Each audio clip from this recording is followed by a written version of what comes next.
If you like this video, please consider supporting me on Patreon. For just $1 a month, your name can appear at the beginning of this and many other upcoming videos. But as mentioned before, anime played a big part in Toonami's lineup, and one of anime's biggest names is Sailor Moon. Ah, no need. I've covered this before. But I can cover it correctly. Oh my god! Burned by that! Well, I'd say it's been a while since we talked about this topic, hasn't it? It still feels like yesterday that Alison Pregler and the rest of the former Channel Awesome staff helped to expose Mike Michaud, Brad Jones, and the Walker brothers for the scum that they are. I guess Larry Bundy Jr. really is the last man standing. I know it doesn't seem like that long ago, but it really has been over a year since the whole Change the Channel movement. But I think the fact that it's still being talked about really resonates the impact that it made. To make a long story short, back in April 2018, a 72-page document was released exposing a lot, and I do mean a lot, of disgusting information about the company. At first it wasn't too big, but eventually it started to get a huge following, with a lot of people closely associated with the company explaining the problems going on behind the scenes. From scamming people out of their money, to not providing food and water for people working on their projects, to failing to provide a safe work environment for the other producers, to wrongfully firing someone after they got out of surgery, there's actually quite a lot to cover that would require its own video. And as a response to this little matter, Channel Awesome in their infinite wisdom decided to put out a half-ass non-apology, a half-ass response accusing people behind the document as blatant liars, and through their own incompetence indirectly revealed that Juario was a sex offender and a rapist. Ooh.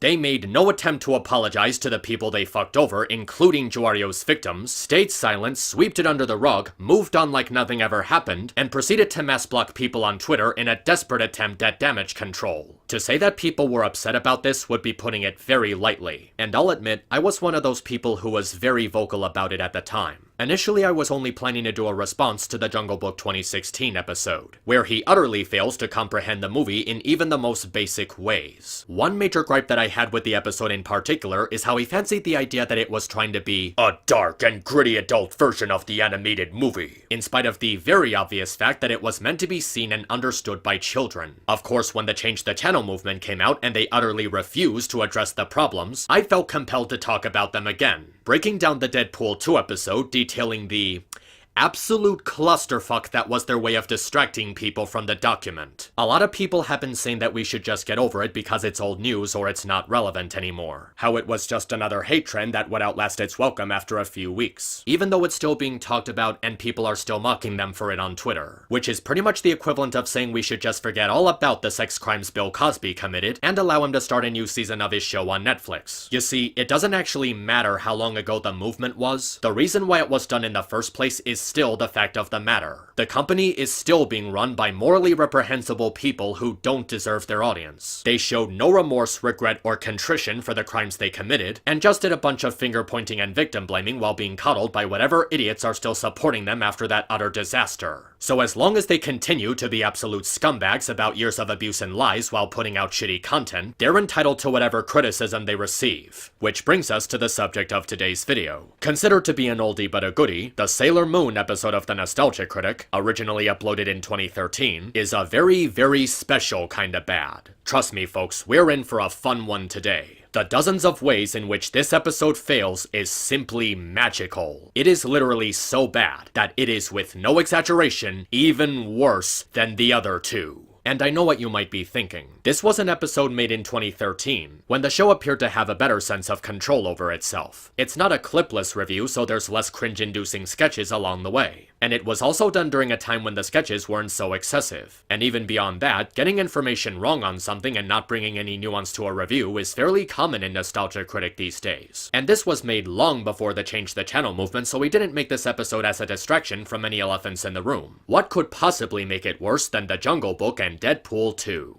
Well, let's start by bringing up a little Easter egg. At some point in time, Doug got the brilliant idea to nickname Sailor Moon Jailbait the Show. At a convention. In front of hundreds of people. What does this have to do with anything, you might ask? Well, I want you to keep that piece of information in mind because this really plays a role in understanding why the episode is just so disgusting. And here we go. The episode starts with a sketch where Doug and a mad scientist are trying to concoct a formula for a show that'll give them riches. He does this while listing a bunch of stereotypical summaries of other shows, one of them happening to be Power Rangers. Mighty Morphin Power Rangers! Land teens fight Petty Patrol, then Monster, then Giant Monster, and Giant Robot. And considering that Sailor Moon was actually based on that same formula, you'd think that what ends up happening next would be less asinine. Get ready to jot down my latest formula. You got it? Yes, and it's going to make us millions. Well, that's wonderful! Let's hear it! 14-year-old girl acts stupid, uses magical powers to look slutty and stupid, talking cat tells her how to fight crime because she's so stupid, surrounds herself with smarter girls that make her look even more stupid. So according to Doug, Sailor Moon is just a bunch of 14-year-old girls using magic powers while looking slutty, which is absolutely nothing like what the show actually is. And aside from this just being a horrible summary of the show, this opening sketch acts as a frame for the comedy of the rest of the episode. Sailor Moon is stupid and slutty. Did you think that was funny? Because we got 20 more minutes of this shit. So after taking a jab at Full House, Doug proceeds to do a brief overview of the show's popularity and then dives into the review. And only 40 seconds in, we already come across a huge red flag.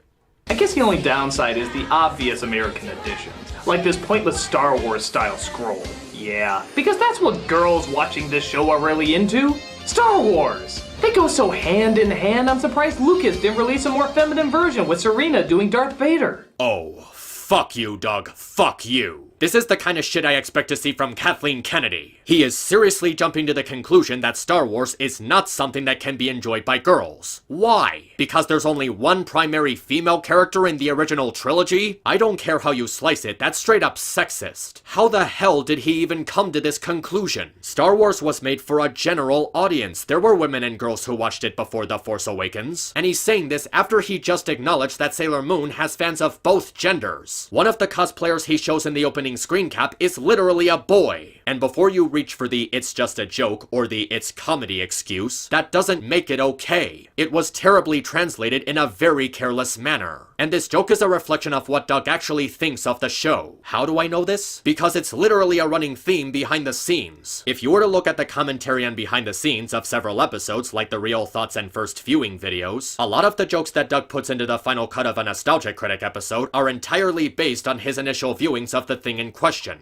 Sherman from Peabody and Sherman had a sex change. So young. Did you have a feeling? I had a feeling. I don't know. Samvira comes home to her daughter, who's presumably Sherman, after he got a sex change. Which, let's be honest, we all saw that coming. Again, it's like the movement of this guy could be funny. It's like they're onto something, but they're not talented. His career is on the rise. Let's see if we can put a stop to that by casting him as someone who's supposed to move funny, but instead moves like a sped-up inflatable outside of a car rental. He thought of the joke, wrote it into the script, acted it out, edited it, and allowed it to appear in the final version. So what am I supposed to take from this other than he deliberately said something stupid and insensitive just because he thought it would be funny? And what else do you think he could be saying here? If girls can't like Star Wars, does this also mean that girls can't like Transformers? Can girls not like G.I. Joe? Can girls not like Johnny Quest? Can girls not like Ninja Turtles? Can girls not like Batman? Can girls not like Ninja Turtles teaming up with Batman? Can girls not like Mortal Kombat? And this is something that can also be taken both ways. Can boys not like My Little Pony, Gem, The Winx Club, Totally Spies, as told by Ginger? If that's the case, I would be in therapy right now. I know it seems like I'm making a big deal out of the first joke of this review, but it's a gateway to a huge problem with this episode. It is absurdly misogynistic. You thought I was just making a backhanded comment in my Deadpool 2 response? No, it's a reoccurring problem throughout the video. Don't believe me? Well, we're just getting started. He proceeds to briefly go over the prologue, followed by an Avatar reference that's neither funny or needed, and he reacts to the setup of the main plot. Although her world was destroyed, Queen Serenity's last hope was the power of the Empyrean Silver Crystal and the Crescent Moon Wand. Only this crystal and wand can combat the power of the Negaforce. Yeah, look, show, even if you pretend you have a story that matters beyond people who see a high-class meal as a flamin' Hot Pocket, you still had to follow up all that supposed epicness with this. Ah! Oh no, I'm late for school again! Yeah, I bet you thought this was going to be a big space opera with action, drama, and exotic locations. But nope, It's just your common English-speaking town that has everything in Japanese for some reason. This is actually why the story has an importance to it. It may come across as off-tonish, but it's necessary for establishing the setting. The idea of Sailor Moon was taking the Greek legend of Selene and Endymion and having it take place in a modern setting. I can sort of understand Doug not knowing this since I don't expect him to be an expert in Greek mythology, but it still serves as one of the many examples for how not good his research was on this show. Yeah, it's another reoccurring problem that becomes very apparent as we move forward. She's just your everyday gigantic-eyed blonde Japanese girl who constantly keeps flunking her exams. Oh, chill out, Serena. It's just one lousy test. It's not like it's the end of the world or something. You don't understand. I'm Japanese. To me, failure is everything. Oh gee, a Japanese kid who thinks grades are everything because she's Japanese. That's a lazy stereotype and you know it.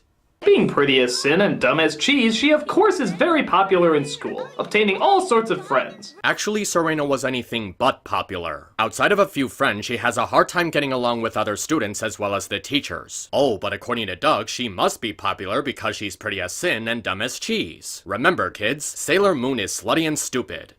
Like an over-the-top accent with a human attached to it. Actually, if you look into it, Molly's heavily Brooklyn accent is a reference to her Japanese actress also having a heavy accent. And the next couple of minutes is just snarky comments that aren't clever or funny, so they're not really worth mentioning. Now, this just might be a me problem, but this is another issue with the episode. The pacing is too slow. Currently, we're 7 minutes into the episode, but it feels like it's been 12 because of all the unwitty comments and cutaway jokes. And so far, he hasn't given any interesting information about Sailor Moon. All we've gotten so far is a boring sketch, a very sexist remark, and a couple of quibbles where he didn't pay attention to the episode or do any research on the show. I get that he's going scene by scene of the pilot, but there's a lot of better ways you can do it.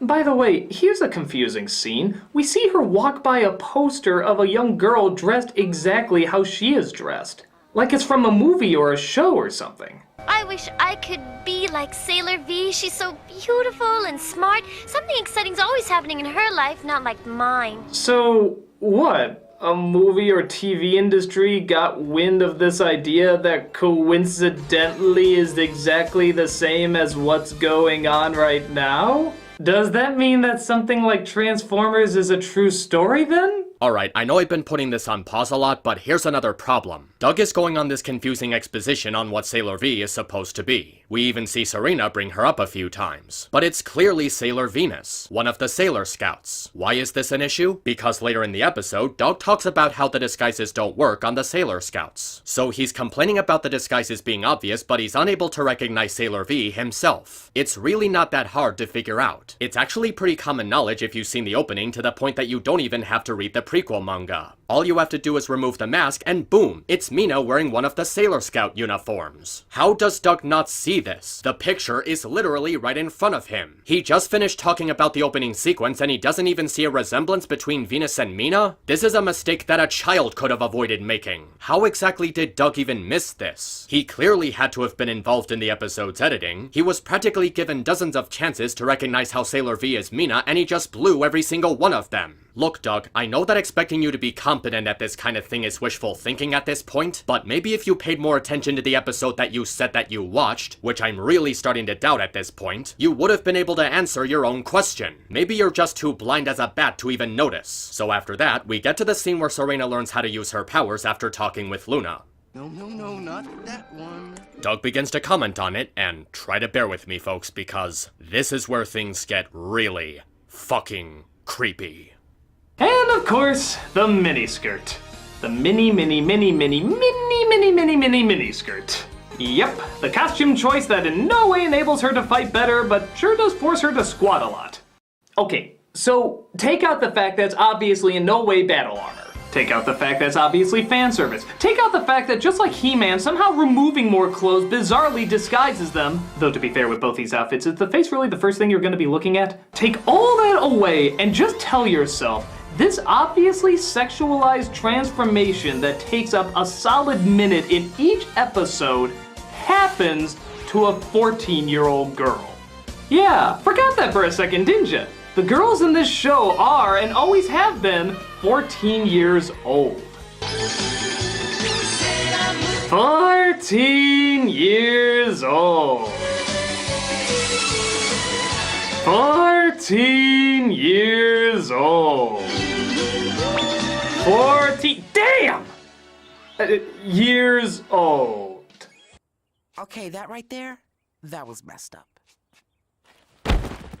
Oh my fucking Lord! There is literally so much wrong with this couple of seconds that I could write a book about it. First of all, the transformation scenes are not fan service. Like, at all. There's no jiggling boobs or perverted gleams in these transformations. The focus is put on the outfits and accessories the Sailor Scouts wear for battle. Their movements don't even imply any sort of fan service. They're graceful poses and well-choreographed movements that emphasize how they're getting ready to kick some butt. The sound design fits the visual aesthetic, the music has a good beat to it, and the art style is smooth and really elegant. That's not sexualized, that's fucking badass. Doug seems to think that these transformation scenes are just perverted strip teasing, because yeah, putting on clothes is definitely what counts as strip teasing. The Twilight movies had more strip teasing. Second, what the hell is wrong with you? You clearly stated that these characters are 14 years old, and you're still fawning over how attractive they look in these transformations. How has this been up for almost 6 years, and no one has ever bothered to bring it up? Were you people really that distracted by his utterly unfunny jokes and utterly unintelligent reviews for so long that a Brony in 2019 had to be the one to bring this up? And don't even think about giving me that it was a joke bull crap, because this directly ties into his top 11 sexiest animated women video. He literally brings it up in the episode itself. And then it's followed by him trying to explain how he not only didn't know how Serena was 14 years old, but because he didn't know how old she was, that makes it okay. But, of course, all this talk about Sailor Moon being a sexy 14-year-old pinup is all building up to one important question. Given this information, why did I still put her in the top 11 hottest anime women list? I didn't know! I swear I didn't know! I mean, look at the way they're drawn, man! I thought they were college or at the very least late high school. Wouldn't you have made that guess? Come on, look at the way they're showing them off! You really are that stupid, aren't you? You can't just say that you didn't know how old she was and use that as an excuse. That's not how it works, you fucking idiot! And for that matter, you seriously couldn't tell that Serena was a teenager? For the love of God, I was a dumb little kid when this show came out, and even I could tell she was a teenager. How you came to the conclusion that she was a woman is a mystery to me. Are you seriously telling us that you can recognize a girl's sexual history or age just by looking at them? You can't! You can't! That's like telling people you can recognize someone's ethnicity or race just by looking at them. It doesn't work! Wouldn't you have made that guess? Come on, look at the way they're showing them off! I swear, officer! I mean audience! Did he really just say that? No. He couldn't have. He really couldn't have. He did not just say that!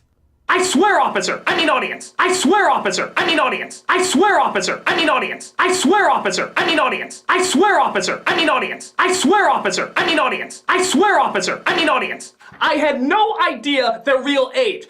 What the fuck is wrong with you, dude?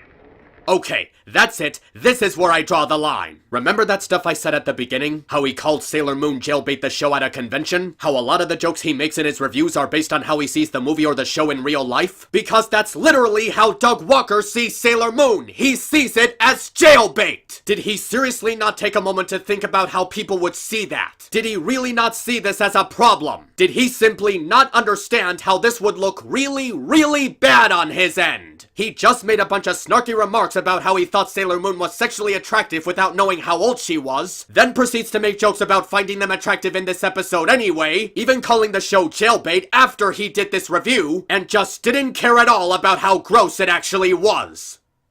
14-year-old girl acts stupid. Uses magical powers to look slutty and stupid. 14... Damn! Years old. I swear, officer! I mean audience! I had no idea their real age! All units, we have a code red.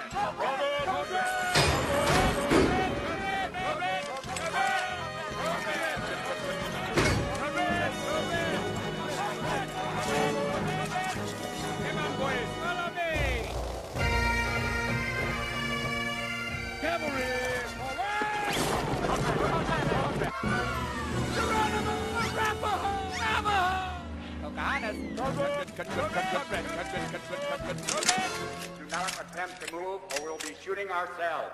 Walker, you are such a fucking creep! Ow! Keep it together, man! Okay. For the sake of my sanity, let's forget about the whole 14 years old thing and rewind a couple of moments back. So, what else is there to talk about? Now, before any of you find this incredibly creepy, let me make one thing perfectly clear. The age of consent in many parts of Japan is, in fact, 13 years old. Now you may find it incredibly creepy. Oh, no. Yeah, if you thought this episode wasn't problematic before, then you're in for a serious wake-up call. This is where Doug proceeds to talk about consent laws in Japan and sexuality in general, and it comes across as really out of left field. Aside from just being not needed at all, it takes up a good chunk of the review just to show how little Doug knows about what he's actually talking about. And while I am aware that Japan does have problems with this kind of stuff, what makes you think Doug has any better knowledge about it? And aside from that, why would anyone even want to see that? Seriously, going to an episode of Nostalgia Critic to learn about sex is like going to Quentin Reviews for political commentary. It's unwarranted, uncomfortable, and it just comes right the hell out of nowhere. But let's try breaking it down into more detail. Firstly, he says that the transformations look slutty just because they have miniskirts and they show off their legs. Because according to Doug, no woman or girl in the history of the human race has ever worn a miniskirt or something that makes their legs visible. What about these pictures of ballerina dancers and figure skaters? What about these pictures of Katana and Melina from Mortal Kombat? Are they supposed to be dressing as slutty just because they have miniskirts or wearing something that shows their legs? Just because something comes across as revealing doesn't automatically make it slutty. It's called context, which is something that he didn't take into account with these transformation scenes. He also mentions how the sexualization of girls in media doesn't teach people about sex and is only doing it to exploit it for profit. But there's a problem with that. Doug just said that looking like this, or this, regardless of the context behind it, automatically makes you look slutty, which is just painfully sexist in every way that you look at it. He's making an extremely broad assumption based solely on looks without any actual first-hand knowledge on the subject. It's like he's blaming the girls for looking slutty instead of himself for taking it as slutty without set context. It's not my fault I think Sailor Moon looks slutty. She's wearing a miniskirt and revealing her legs. I mean, what else am I supposed to take away from the scene where he's being turned on by the transformations and the ramble about how he didn't know she was 14? He's just reinforcing the belief that it's Sailor Moon's fault that he didn't bother to look up basic information on the character. Then it gets worse when he not only blames Sailor Moon, but also starts talking about how we should be blaming Japan for his fuck-up. You see, Japan is the creepy one because their age of consent is 13. They're the ones to blame for Doug calling a 14-year-old slutty and thinking the transformation scenes are fan service strip teasing. Which is strange because throughout this whole ramble, Doug doesn't seem to take America's consent laws into account. While it's true that the US consent law is higher at 16 years old, they still have the same close-in-age exception as Japan. And while Japan does have a club where you can pay to grope women dressed in school outfits and business sets, you can literally do the same thing in America and just hope the woman doesn't come after you. It's called roleplay. Also, there's this bit. Sex between 13 to 17-year-olds can only be done with other 13 to 17-year-olds. That's good. However, that's only sex. Groping, handjobs, blowjobs, and whatever else your preferred imagination can come up with is all perfectly legal. That's bad. Did Doug Walker, a man in his 30s, really just say that handjobs and blowjobs are outside of sex? I really don't need to explain what's wrong with that, do I? Ah, fuck it, I'm gonna do it anyway. Blowjobs are a form of oral sex. Just because it's not vaginal doesn't mean it's not explicit. And the same thing goes for handjobs. It doesn't matter where it is, the penis is still being stroked by something. How do you not get this? Did you just not take a sex ed class? You don't even need a sex ed class to know that blowjobs and handjobs are explicit forms of sex. This man is literally so goddamn stupid that he thinks oral sex doesn't count as sex. This asswipe has 1 million subscribers and I don't. So following the ramble on Japan's sex laws and the dreaded I didn't know she was 14, good God, why is any member of my species still supporting this idiot after that? We get a sketch about Doug remembering his younger self and his experiences with Sailor Moon. And I want to let you guys know right now that this is by far one of the worst sketches in the entire series. It's right up there with the Adam Sandler phone call and the Real Chipmunks movie musical number, as well as the horribly drawn out Where is the Proof parody from Final Fantasy The Spirit Within, where he also happens to make a joke about Notre Dame burning down only a few weeks after the tragedy. Seriously, does this shit stain even follow his own advice? And it's also another example of his sexist behavior in this episode. And on behalf of the moon, I will punish you. Oh my god, this is awful. Turn that back on. Who said that? I did. Penis? Yeah. You can talk? All penises talk around this age. It's the greatest secret no woman knows about, but wouldn't be the least bit shocked to discover. Alright, to quote Doug himself... What the fuck am I looking at? Well, despite what a terrifying discovery this is, I'm still not gonna watch this show. It doesn't matter what you think. From now on, I'll be calling all the shots. You're gonna see everything in a whole new light. Okay, I am currently questioning every decision I've ever made in my life leading to this moment. Can someone just kill me, please? I know I still have a lot to live for, but I don't want to live with the knowledge that I had to sit through Doug waving his junk at a camera 3 inches away from my face. What are you talking about? Look at that show again. Looks damn good now, doesn't it? Wow. There's more to this show than I thought. Oh yeah. My eyes! The pain! No! I'm a mentally capable male! I won't let my penis call all my decisions for me! Turn that back on, or I'll shoot where the sun always shines. Okay, when did this turn into South Park? So what I'm getting from this is that Doug is being held hostage by his dick to watch Sailor Moon for its non-existent sex appeal. Because it's still not his fault that he saw Sailor Moon as slutty. I shouldn't have to tell anyone this, but your penis does not make you do stuff. Sexual urges do not have the ability to hold you hostage to them. This might just be seen as Doug making a really shitty joke, but a fairly big part of society has somehow trained itself to believe that. You know all those commercials, movies, and TV shows that seem to have this aggressive portrayal of the stereotype that men only think about sex and want sex from a woman? I wonder how much money he makes. I wonder if he loves his mother. I wonder if he'll lose his hair. I wonder if he wants kids. I wonder if he's the one. I want to sleep with her, I want to sleep with her, I want to sleep with her, I want to sleep with her, I want to sleep with her, I want to sleep with her. I want her Pepsi Max, I want her Pepsi Max, I want her Pepsi Max. Not a chance. Dang.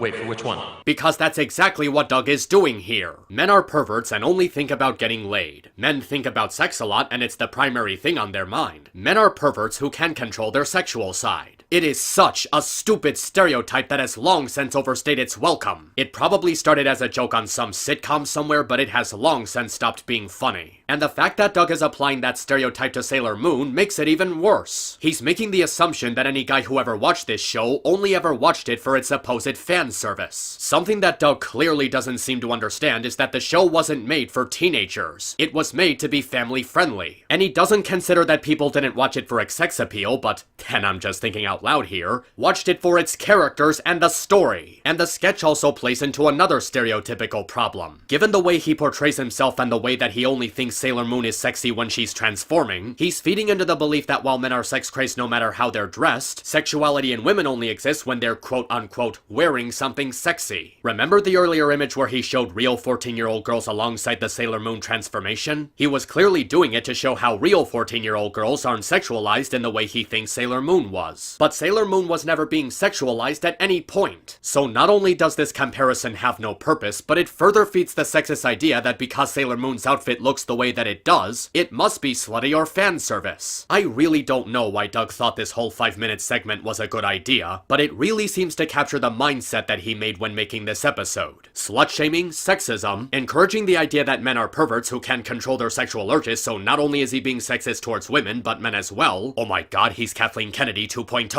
Mild racism towards Japan, and of course, getting information wrong for the sake of a joke because he thinks comedy is more important. Alright, I've spent more than enough time on this 5-minute segment and I just want to move forward.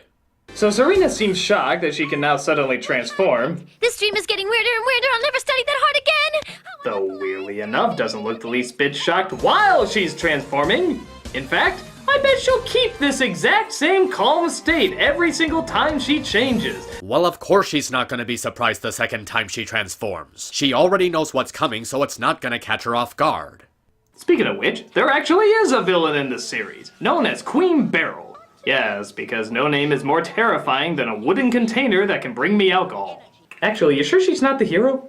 Beryl is named after a mineral of the same name. It's a type of gemstone that has several varieties like emerald and aquamarine. And it fits because some of the lore of Sailor Moon involves certain types of gemstones. In fact, a lot of the villains are named after gemstones and metals because the author of the series, Naoko Takeuchi, majored in chemistry in college. How did you mistake that for a container of alcohol? They're not even spelled the same. Oh, and did I mention that Kyoko Takeuchi is a woman? You know, the sex that you practically spent the last 5 minutes mocking, and not a man who was trying to exploit sex for profit? How's those sexism jokes going for you now? You really didn't bother to do any research on this series, did you? She uses her evil minion named Jedite.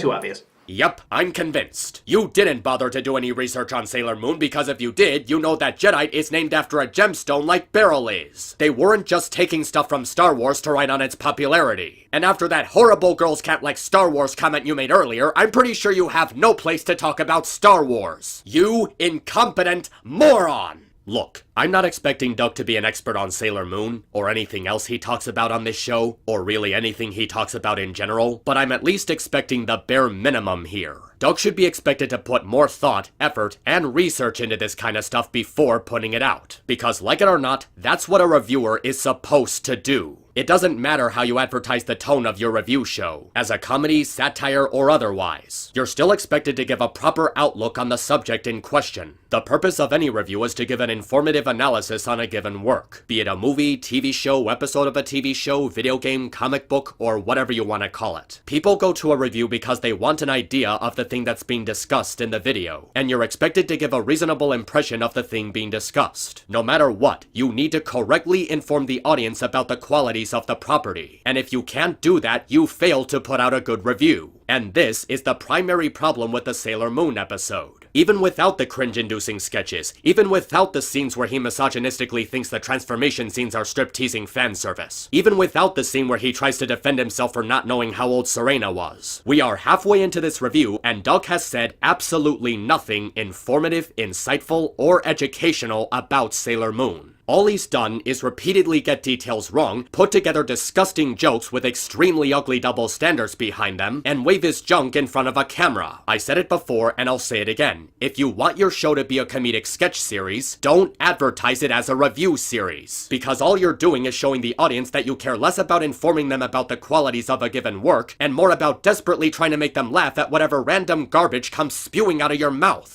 Because of the priorities being put in making stupid jokes and sketches, Doug doesn't seem to care at all about informing his audience about what people liked about Sailor Moon, which is most likely the reason he gets so many details wrong. And with something with a following as widely spread as Sailor Moon, you can't afford to make this many mistakes. Once or twice is understandable, but when you're doing it for the entire video, it's a pretty good way to turn people away from your content. All you're doing is showing them how little you actually know about the subject, and giving them so many reasons to not take you seriously. This isn't even nitpicking anymore. These are very legitimate problems that are made severely obvious throughout the episode. This entire video feels like the equivalent of a kid being told to do a history report on Theodore Roosevelt, but they didn't bother to do any research on him and just told a story about how he was a pirate, and was black. In fact, why did people even bother to watch Doug's piss-poor review of the series again after it was re-uploaded 3 years ago? Kaluna Reviews did her retrospective on the series around the same time, and she clearly has more knowledge on Sailor Moon than either me or Doug could ever even hope to. Did they really think those disgusting jokes about Doug being turned on by 14-year-old stripteases and not knowing how old Serena was, and waving his stick in people's faces while portraying men as sex hounds were so ingenious and inspired that they needed to see them again?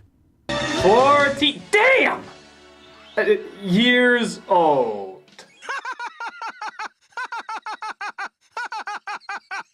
I swear, officer, I mean audience, I had no idea their real age. Wow, there's more to this show than I thought. Oh, yeah.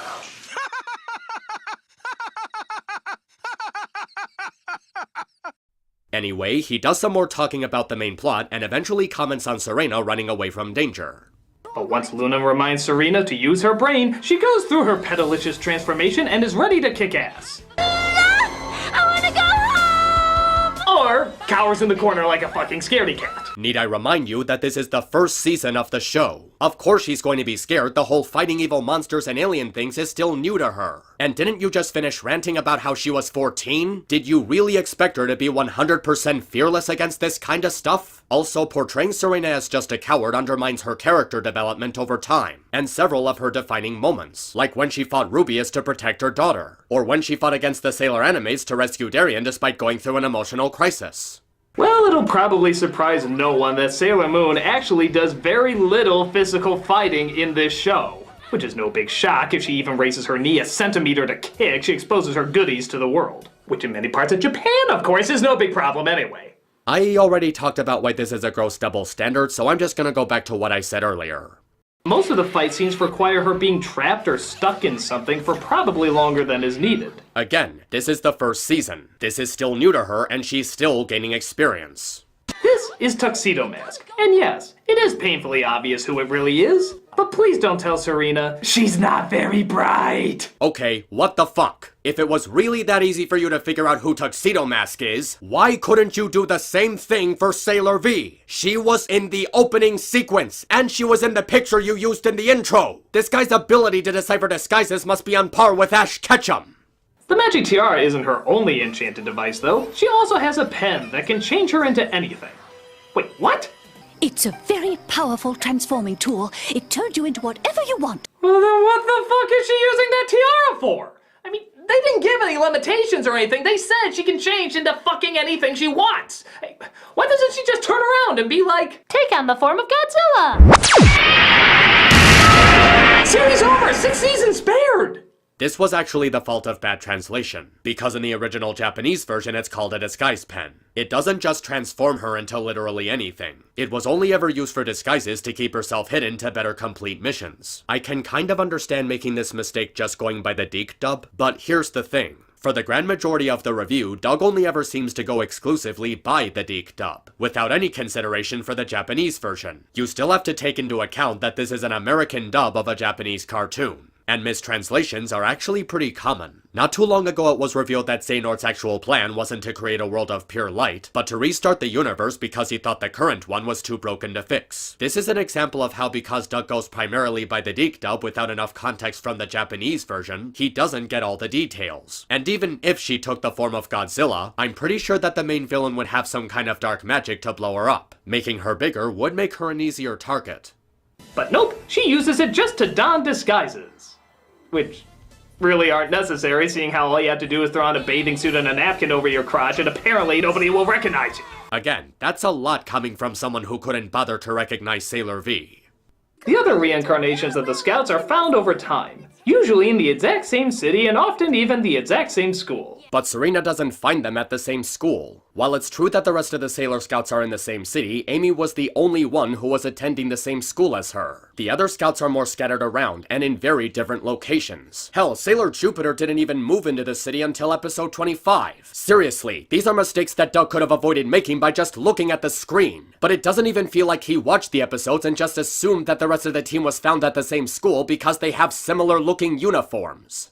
So, maybe Jedi should try his evil plans in another part of town.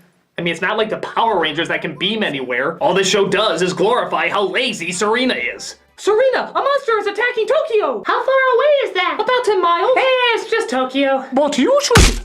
Okay, first of all, you show no instances of Serena being lazy. All you did was show one clip of her going to bed. And from the looks of this scene, it's nighttime. So of course she's gonna go to bed in her pajamas. Second, this joke doesn't even make any sense. Serena doesn't need to travel 10 miles to get to Tokyo, she lives there. Did you really care so little that you didn't even bother to learn about the character's location? Lily Orchard does more research than you. And yes, even the other planets over time joined the group as well. Ooh, except Pluto, you're not a planet anymore, so, yeah. Alright, aside from Pluto's not a planet anymore being low-hanging fruit for a joke, there's a bit of a loophole in what he's saying here. So apparently Sailor Pluto can't be a scout because it's no longer a planet. But that would have to mean that Serena, the main character, can't be a Sailor Scout, because the moon isn't a planet either. Actually, things got kind of interesting with her character, seeing how Uranus and Neptune were cousins in the show, but not in the Japanese version. No, in the Japanese version, they were a couple. So only now, when the review is almost over, does he ever bother to use context from the Japanese version. Well, wait a minute. If he did take time to check the Japanese version, how did he miss they said the pen was for disguises and not shape-shifting powers? Were you seriously just being selective on what kind of research you were doing based on whichever jokes you could come up with for this video? This is what I mean by Doug caring more about comedy than actually reviewing something. He just goes by what he thinks is giving him material for jokes instead of actually informing people about the show. Could you imagine a world where every scientist is replaced with a clown? We'd be sent back to the Stone Age in seconds. Yeah, kind of funny how we can sex up our 14-year-olds all we want. Will you stop saying that? How many times do I have to tell you? They were not sexualizing Sailor Moon. It was made to be a family-friendly show, and in several cases was targeted at little girls. What the hell are you trying to tell us, Doug? That Kyoko Takeuchi wanted to make a series to teach little girls how to dress up in miniskirts and look slutty? That she was making the transformation scenes for perverted teenage boys? That girls can't like Star Wars? No! I'm not gonna let that go! So just to check. Okay, shame. Okay, shame. Oh, so now you're addressing the double standards of America marketing sex after you spent 5 minutes blaming Japan for it. Yeah, this really would have been nice to have a good 12 minutes ago. Come on, guys, maybe you could have worked it into your half-ass PSAs at the end. Oh yeah, I forgot to mention, there's PSAs in this show. Obviously slapped on at the end of each episode using the same animation they used before. Because Lord knows, the show hasn't repeated enough animation already. Yeah, the PSA was obviously really gimmicky, but you have to point out that it wasn't the show's fault. I guess for whatever reason, the 90s felt like there had to be a PSA at the end of every cartoon. So the Deke dub decided to go that route just to fit into a fad. Though I'm pretty sure that's just on Deke because I don't recall the Japanese version ending with a PSA. Or in the case of the lesbian duo, maybe they can do something like, "Hey kids, you got boys and you got girls. Pick one." Okay, this is getting ridiculous. And I've seen plenty of bullshit up to this point already. You can't just pick what gender you're sexually attracted to. It's something that the individual has to develop naturally over time. That's like telling kids to pick which foods they like without realizing that taste buds develop over time. It's not as offensive as a lot of other stuff that's happened in this episode, but it's still a highlight that he has absolutely no idea what he's talking about. and guys, that's as far as I got. Oh, you think? I can't possibly imagine why.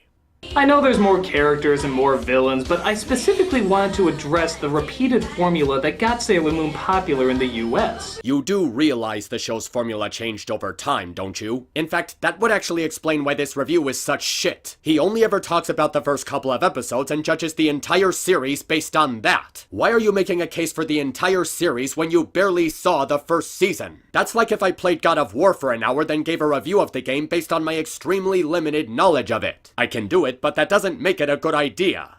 One of the scouts discovers the plan, or falls for it herself. Transformation takes place via reused sexually confusing animation. What the fuck is wrong with you, dude? While the Serena character is an annoying airhead, I will give her credit that she does at the very least have a character. It's not one that I like, but at the same time it would have been easy just to make her a pretty face with no personality. But she clearly does have a personality, and goes to big extremes. And they do make her look strange and bizarre just as much as they do make her look pretty half the time. And though yeah, she can be self-centered, she's never really mean per se. And I guess from what I understand, the character does get smarter as the series goes on. Or at the very least, braver. Okay, so you just stated very clearly that all the time you spend talking about how stupid and cowardly she is, and all those jokes you made about how she's stupid and slutty was a complete waste of time. Look, either Serena does have a personality or doesn't have a personality. Pick one. You can't just say at the very end that she does have a personality when throughout this entire video you did nothing to show what kind of personality she has. As for sexing up a 14-year-old, I think it's weird, but I guess there's always just gonna be cultural differences. And in all honesty, we've let out much worse. Then what was the point of that ramble you went on about Japan's consent laws? But the moments where she fights back and saves the day is always shown in a good light. So have fun with your little show, just keep it as far away as you can from me. And that explains your lack of research. Jesus Christ. I'm the Nostalgia Critic, I remember. Hello? Mr. Critic, Dr. Hawk thinks he may have, finish that formula or whatever. What the fuck is this? Lead on. Guys, the episode is over. You can literally stop. Alright, Critic, I know I messed up with the Sailor Moon formula, but I've come up with a formula that's even better. Even better? You mean like more successful than Sailor Moon? Really? We're still doing this shit? 3 times more successful. Really? Yes, according to my calculations, this should be the most famous, most profitable formula the world has ever known! Okay, seriously, why is this still going on? Why are they continuing this mad scientist sketch? It feels like a throwaway joke that was just made for the opening, but now they want to stretch it out at the end just to artificially lengthen the episode's runtime. There is literally no reason for this episode to keep going. The review is over. You failed to give an informative analysis on Sailor Moon. Why are you still here? This should be the most famous, most profitable formula the world has ever known! Good God, Dr. Hack! What is it? What is it? Okay. 3 online performers, 2 male, 1 female, remake movies with the help of a German cameraman and Irish immigrant.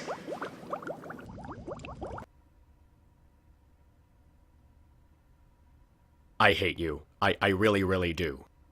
This really is one of the absolute worst episodes of the Nostalgia Critic. And to say that about an episode that came out before he started doing those clipless sketches with Jurassic World, it really sets the bar to a new low. I would have said that there are no words to describe how bad it is and that it has to be witnessed, but when you put it in words, it ended up being so much worse than I remember. I don't know how he did it, but somehow Doug managed to have shit coming out of his mouth and was talking out of his ass at the same time. Even if you're not familiar with Sailor Moon, it's clear to anyone with eyes and ears that he didn't bother to do any research on the series in preparation for this episode. So much of this review is focused on how supposedly sexualized it is, and he barely goes into anything else. Even for the first couple of episodes, he was given a decent amount of material to work with. And this was seriously the best that he could come up with. And before anyone tries to say, oh, but he's not experienced in anime, you can't blame him for making a mistake when reviewing anime because he's unfamiliar with the genre. First off, that's not an acceptable excuse. Second, well, why didn't he just make this a collab with one of the other producers? Someone who's actually knowledgeable on Sailor Moon. Bennett the Sage, Jesu Otaku, Swede. Any of the other producers who are more familiar with anime. Hell, even Lindsay Ellis would have watched more than a handful of episodes. He didn't even need to make it a full-fledged crossover. Just have a cameo appearance here and there to explain something when he gets confused. For God's sake, he could have just Googled Sailor Moon or look at the wiki and read a basic facts on the show. Like how it was made by a woman, and not a man who wanted to exploit sex for profit. I wasn't expecting him to watch 200 episodes. I was just expecting him to be a little less clueless. He put virtually no effort into exploring why people liked it, which had very little to do with fighting the monsters. Was it because the characters were interesting, or the interactions between them were believable, or how the story was fun and well written and was turning up something better than a lot of shit that was coming out in America at the time? Whatever it was, it certainly wasn't because of anything sexy, because the show was being made with children in mind. No matter how you look at it, there is literally no excuse for why Doug didn't do any research on the series. Why do I say that? Because he clearly took the time to research Japan's consent laws. Apparently being ignorant about Sailor Moon didn't stop him from doing that just to get out of being held accountable for not knowing how old Serena was. And he even managed to fuck that up. The way he tries to elaborate and educate people on Japan's sex laws to show people how fan service affects people's understanding of sex is just so uncalled for. Especially since he doesn't even bother to talk about how the same things are present in America. He barely brings it up at all as a brief counter-argument for America's sensitivity towards homosexuality at the time. I get that Japan has some problems when it comes to dealing with sex, but Sailor Moon is not one of them. At least 95% of what Doug says in this review comes from a place of ignorance or just flat out not caring. He just bases his views on the most watered down and broken references he could think of. It just further shows how he cared more about trying to be funny than give an informed retrospective on the series. Speaking of which, the comedy is just so painfully awful. Even without the cringy sketches and gross innuendos, so many of the jokes in this episode are based on information that's factually incorrect. Some of them weren't even thought out properly, like the joke he made about how obvious it was who Tuxedo Mask is, despite that he couldn't even recognize Sailor V, and she put less effort into hiding her identity than Tuxedo Mask did. The sense of humor that he goes for is childish, crude, and highly tasteless. And so much of it does revolve around the assumption that the characters and transformations were sexualized. I mean, does he even know that there's a character far younger than Serena who also partakes in these transformation sequences? I simply do not get for the life of me how Doug took any of this for being slutty or sexy or kinky or sexual strip teasing.